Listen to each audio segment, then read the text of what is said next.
I bought a 150-year-old mountain house for just $5, and only 9 days later, an HOA Karen broke into my home, shouting that the land belonged to her association. She tried threatening me, tried evicting me, even dragged the sheriff into it. But guess who got cuffed instead? Here's the truth. I never planned on buying a century-old mountain house for the price of coffee, but grief pushes you in strange directions. After losing my wife, I drifted through life disconnected, empty, searching for something, anything that felt like purpose again. One night, a tax auction listing appeared on my screen, a collapsed, moss-covered cabin perched high in the mountains. $5. Just $5. The beams reminded me of a dream my wife once described, a place waiting for someone to bring it back. That someone, somehow, became me. On my 9th day restoring the place, everything changed. I was fixing a window frame when the front door slammed open like a battering ram. A woman in a navy blazer stormed in without knocking, clipboard raised like a weapon. "I'm Claudia, HOA president," she barked. "This house is on our land. You're trespassing." I stared at her, stunned. I had the county deed in my pocket. I held it out, but she didn't even glance at it. "You have 24 hours to vacate," she snapped, "or we'll have you removed." Then she turned her back and marched out like she owned the mountain. Shaken, I went back to working, because running was an option.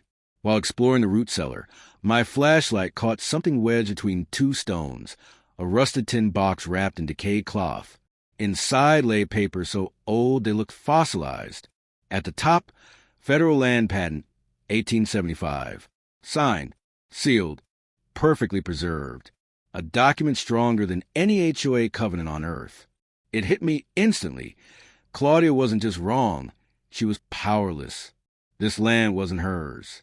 It wasn't the HOA's. It was mine, protected by federal law. The next morning, engines growled up the mountain. Not one, 3. A sheriff's cruiser, Claudia's SUV, and 2 HOA trucks. They surrounded my house like a raid. The sheriff approached. "Sir, we got a trespassing complaint." Before I could speak, Claudia jumped in. "Arrest him. He's refusing HOA orders." I handed the sheriff my deed. Then, calmly, I handed him the land patent. He read it slowly, eyebrows climbing. Then he turned to Claudia. "Ma'am, this man owns the property. Legally, federally, you have no jurisdiction here." Claudia's smile collapsed. She stormed off, furious. But she wasn't done. After the sheriff left, something gnawed at me. Claudia's desperation wasn't normal. So I installed security cameras around the house. 3 nights later, at 2 a.m., my phone buzzed. Motion alert. 2 figures crept around my foundation. Claudia and a man with a laser survey tool. Their voices were recorded perfectly. "The deposit is right under this section," the man whispered. "Worth at least $3 million. "And he has no idea," Claudia replied. "Once we force him out, your company can start extraction." My heart pounded.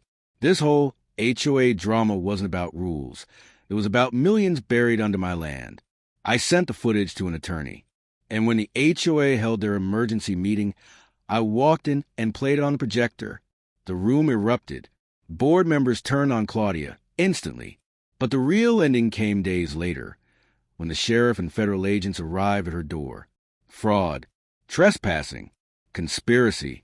She was arrested on the spot. The developer, too.